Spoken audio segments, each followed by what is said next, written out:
Have you ever stood in your kitchen at 9 o'clock at night, absolutely exhausted, slightly annoyed at yourself, wondering why you just can't figure out how to feel good in your own body? I want you to hear me clearly. You are not the problem. Your approach is the problem. So let me show you what I mean. So let me tell you who this is for so you know whether to stay or not. This is for the woman who is, by every external measure, capable. You are very competent. You get things done. And yet, when it comes to your own body, your own energy, your sleep, your strength, and the way that you walk into a room, you feel weirdly like behind. Like everyone else got a manual and yours got lost in the mail. So you've tried things. And of course, you've tried many things. You've done the elimination diet and the step count and the cold plunge your neighbor just absolutely wouldn't shut up about. You've had stretches where it worked, maybe a week or two here and there, and then life happened. A trip, a deadline, a kid got sick, maybe you got the flu, and then the whole structure collapsed and you were back to square one again. But here's what I want you to name and to know right off the top. The cycle is not a character flaw. It is a predictable result of a piecemeal approach. And you cannot build something that holds out on disconnected parts. And almost everything marketed to midlife women is a disconnected part. So today I'm going to do something completely different. I'm going to define what that whole person wellness thing actually means in practice and just not in theory. And I'm going to give you the reframe that makes it possible to basically stop starting over and over and over. Okay, so just bear with me, stay with me, and this one matters. Okay, so let's start to get honest and look at why the thing that you've been doing hasn't really worked. Because until we name that thing clearly, any new plan just becomes the next thing you will abandon. Okay. So the dominant model awareness, which I'm in the wellness industry as an integrative health coach, the one you've absorbed, whether you signed up for it or not, is what I call the symptom and fix model. Okay, so you notice the symptom. You're tired, you're groggy, you're stiff, you don't get any sleep, and you feel foggy. And then you go basically looking for a fix. So a supplement for the fog, a program for the weight loss, a gadget for the sleep, exercise for the weight gain. It sounds reasonable. It really does. Okay. It is, in fact, how we treat almost every modern thing in life. But the problem with that is when you apply it to a human body in midlife, your symptoms are not isolated. They're all connected. And the poor sleep is feeding the fog. The fog is feeding the bad decisions at 9 o'clock at night. The 9 o'clock at night decisions are feeding the next day's energy crash. It's a system, and you cannot fix a symptom. I'm sorry, a symptom. Okay, you can't fix a system one step at a time. You'll spend years playing the whack-a-mole and calling it like self-care. Okay, it's the second problem, and this one is harder to hear. The symptom and fix model quietly requires you to be guessing permanently. Okay, so every week there's a new experiment. Okay, so is it the dairy? Is it the cortisol? Is it the magnesium? Is it the wrong kind of magnesium? The time of day I took the magnesium. You become basically an amateur scientist trying to run an experiment with no control group, no clean data, and a sample size of one exhausted woman. No wonder you feel like you're obsessing, because you are obsessing and the structure demands it. Okay, so the third problem is the one that actually breaks you is what I call the restart tax. Every time the structure collapses, you don't just lose progress. You pay a tax.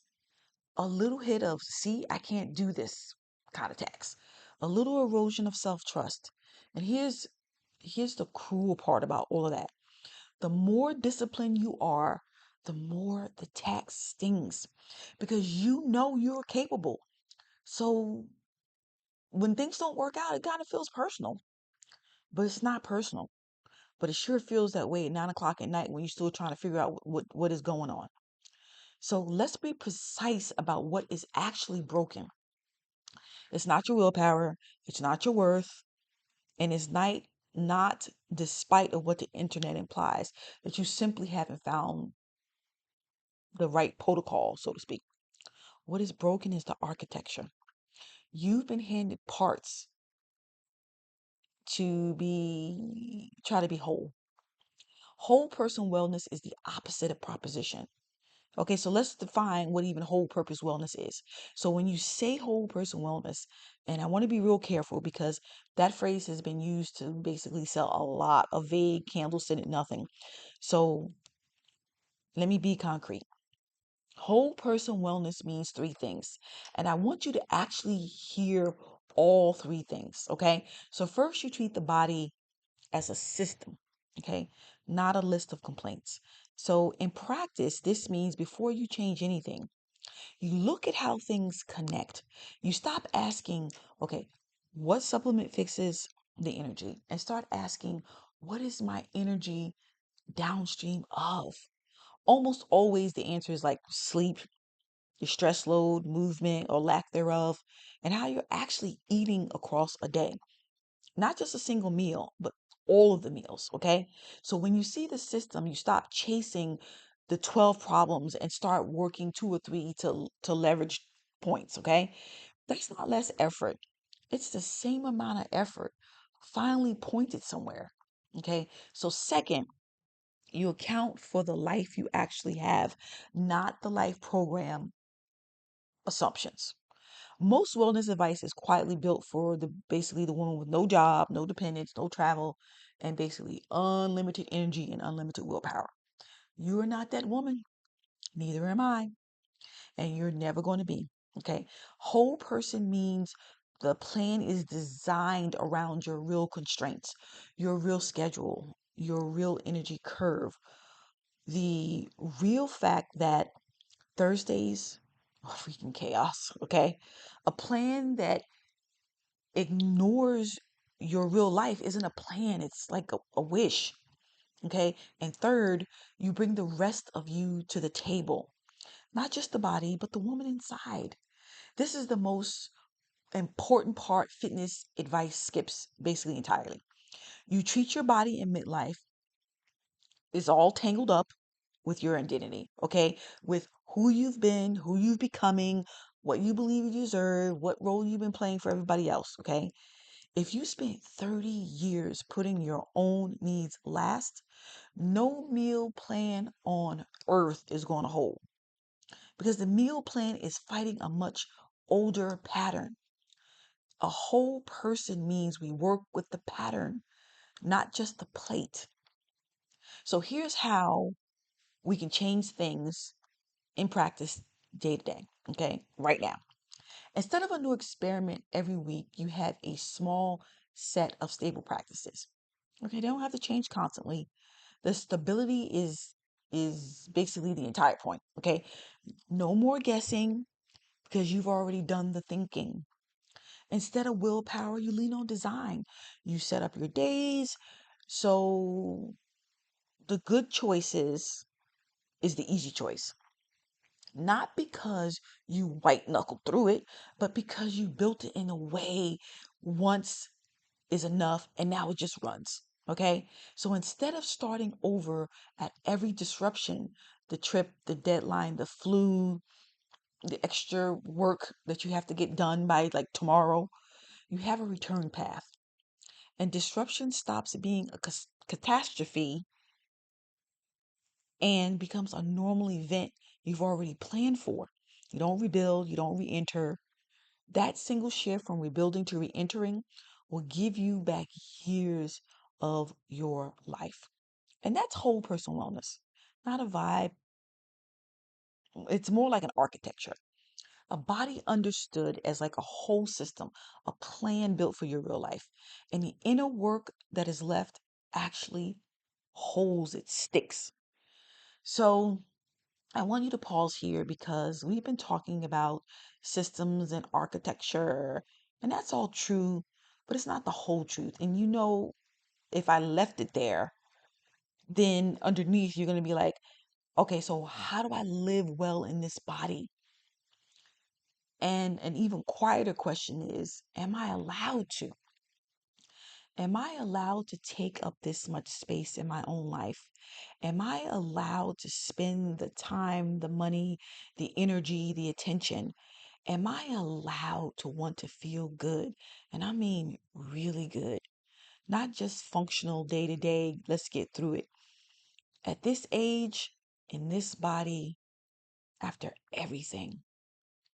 And I want you to sit with that for a second because some part of you doesn't fully believe the answer is yes. Then every plan you build will have a slow leak in it if you really truly don't believe it.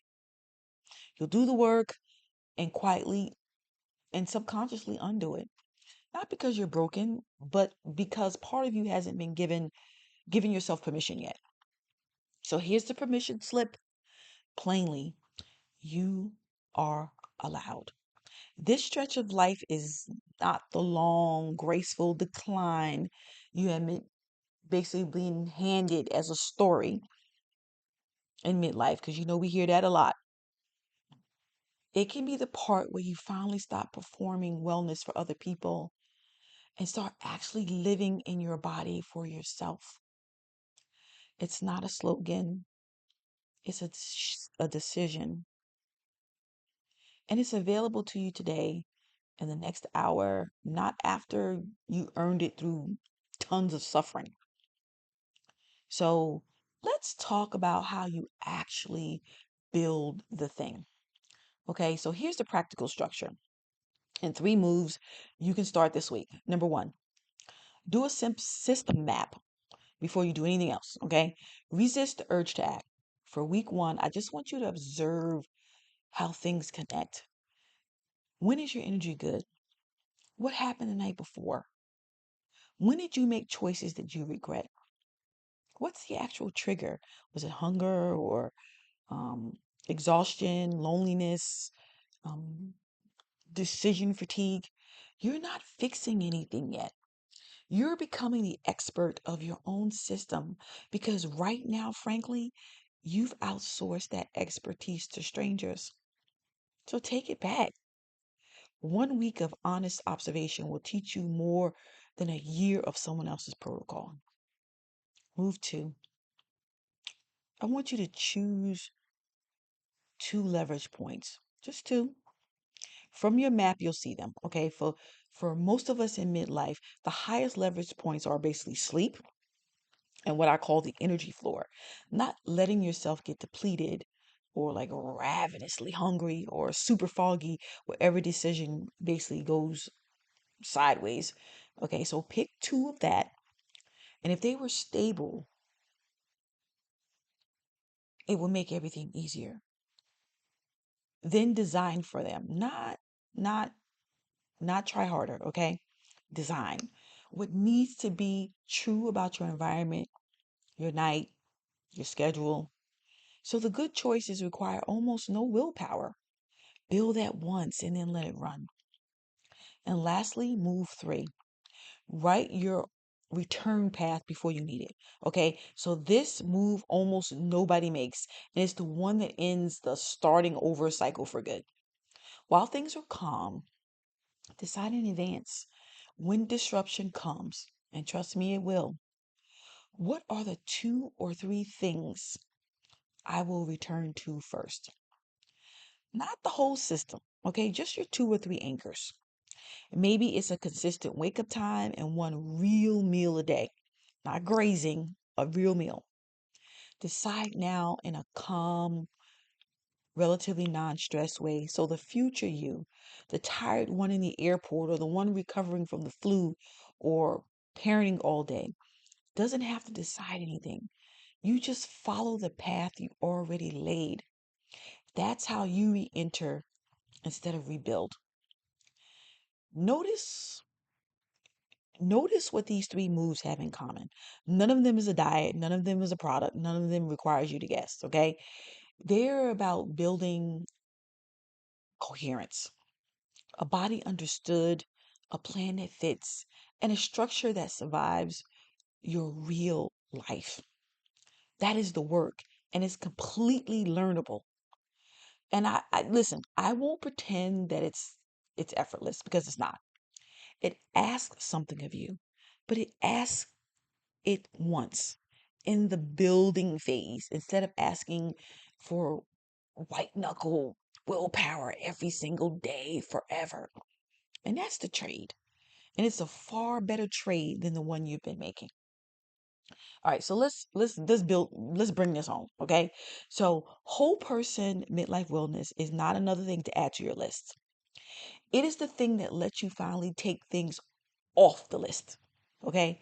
It's the move from a thousand disconnected parts to one coherent plan. Basically, a body you understand as a system, a structure built for your actual life, and the quiet inner permission to let you hold it. You don't have to obsess, okay? You don't have to guess, and you never have to start over from zero again because you'll have a return path. And the woman who built it was you. And here's what I want you to do with this video. Don't let it become one more piece of inspiring content you nod along. Oh, yeah, okay, that's nice. And forget, okay? Pick one thing, just one. And I start with a system map. 1 week of honest observation. You ain't got to fix nothing. And that alone will change how you see all of this. And if something in this landed, and if you felt that quiet yes, finally someone said it, then I want you to take it further. I teach this whole approach, this full framework, step by step, in a free masterclass, Midlife and Reinvented. It's where we move from understanding the idea to actually building the plan. And it's free. And it's the most direct step I can point you to. So go to my website, crystalhopkins.com. That's crystalhopkins.com and save your seat in the Midlife Reinvented Masterclass. The link is in the description right now. And you spent long enough guessing. So come build something that holds. I'll see you in the masterclass.